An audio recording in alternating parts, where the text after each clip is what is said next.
All right, my friends, just working on this video prior, and I want to get a little bit more in depth with this idea of the major pentatonic and the minor pentatonic looking the same when we first learn them, right? Positionally, they're the same, but we're going to dive deeper into them, give you some better options when you're doing your guitar solos, and make it make a little bit more musical sense. So if I jump in right here to my A minor pentatonic, first position, that looks an awful lot like, or is, the C major pentatonic, right? And how we can tell that, if we're sort of going by the first note of each scale, is that where the first finger lands, right, on that E string is the root note of the minor pentatonic.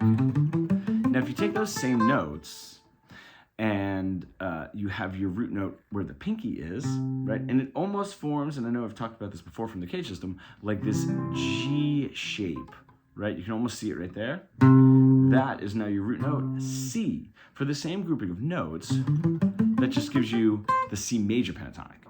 What happens when we're learning both of those scales? It almost seems like it's a 2-for-1. It makes us very excited that we've learned two scales at the same time, but they are played drastically differently.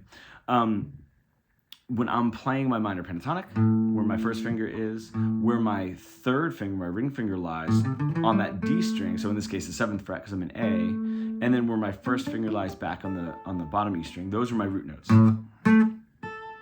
All right, if I'm going to play an A major pentatonic, I'm going to want to bring my pinky finger down to that A. Resembles an F sharp minor pentatonic. Okay, now I have this.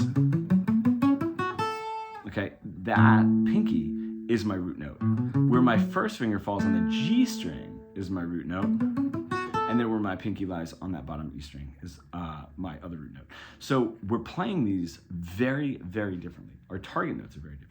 When we're using the minor pentatonic, we can build a little bit more call and response, and maybe not necessarily call and response, but a little bit more tension, especially in a blues where we have that major third in the chord structure, but that minor flat 3 in the actual scale gives us a little bit of tension, right? We can really take some of those notes,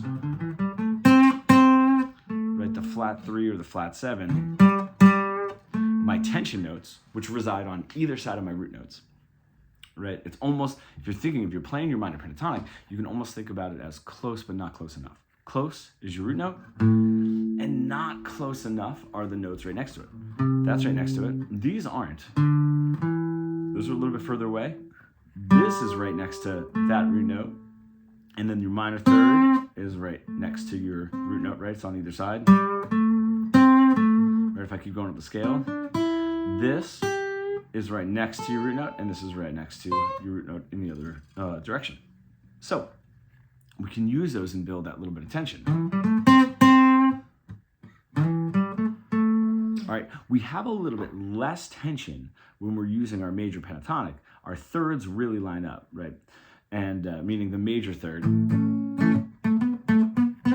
right? I can still get somewhat of a call and response, but the tension isn't going to be as distinct, okay? The reason I want to bring that tension up is what happens is when we're playing the minor pentatonic, we get maybe a little bit of like stank, let's call it, or that bend, right, on that G, where my first finger is that minor third, right, and then a release for that root note, right?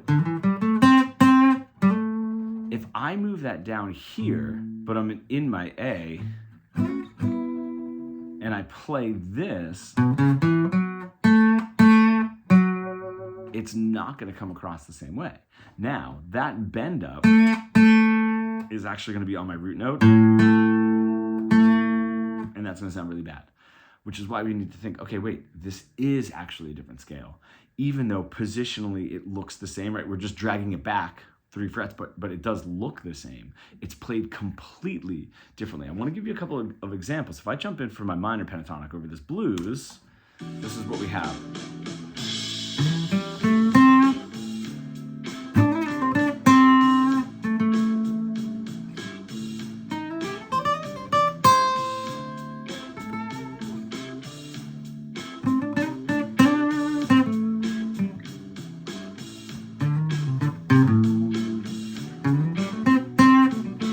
Now, if I switch to my major pentatonic, right, we're going to sound pretty good. It's going to be a much different sound, but listen to the brightness of it.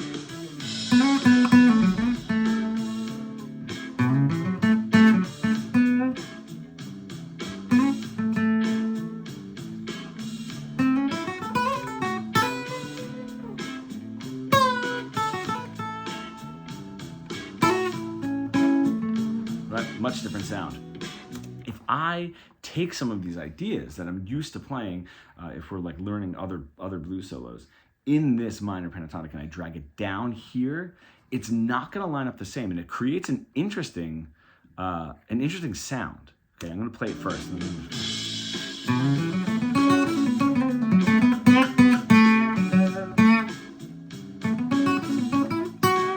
Right, see, I keep aiming for that note, but that's not the root note of my A blues, right? That's my 6.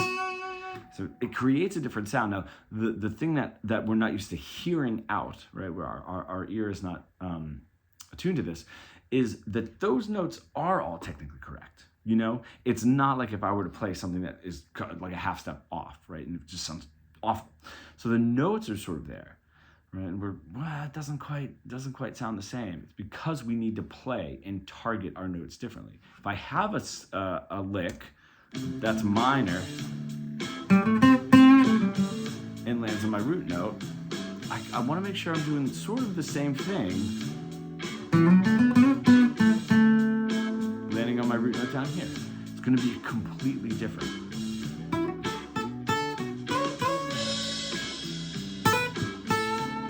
Root note, now I switch to my minor.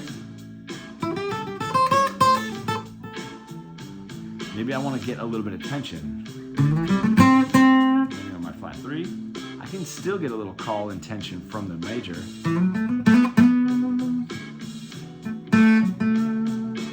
And then that release down to that root note. So when you're playing it, watch how you're playing it. And you're really going to start to hear those root notes. If you do need help, if you're just starting on this, play the scale up and down, each one of the scales up and down, and stop on those root notes in particular. You can put a backing track on to really get the feel of it, but if it's...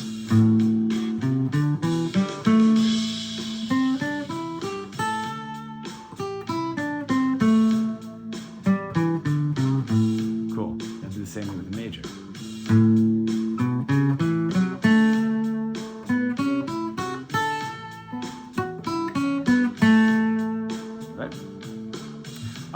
Now, when you get that, you start to hear where those root notes are, you hear where they're settling, you can start building a little bit more of a vocabulary there, but keep your eye on those root notes. That's what's going to expand and sort of get your solos like to sound a little bit better. Then mixing and matching, I'm going to rewind this a little bit, and mixing and matching between the two, and getting into different positions. You know, if I'm up here, right, on these sort of 5s and 8s, right, that's going to give me a very major sound. If I bring those to 5s and 7s, that's going to give me the major pentatonic sound, because those are the notes out of the major pentatonic. So if I'm mixing the two, it's going to give us a nice, refreshing sound when I want it.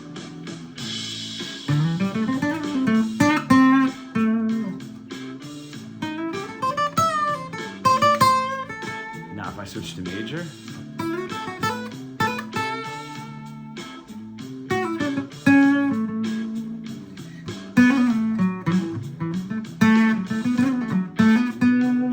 maybe. So try them, check them out. Keep your eye on those root notes, knowing where they are, and start building your phrasing and building your music vocabulary.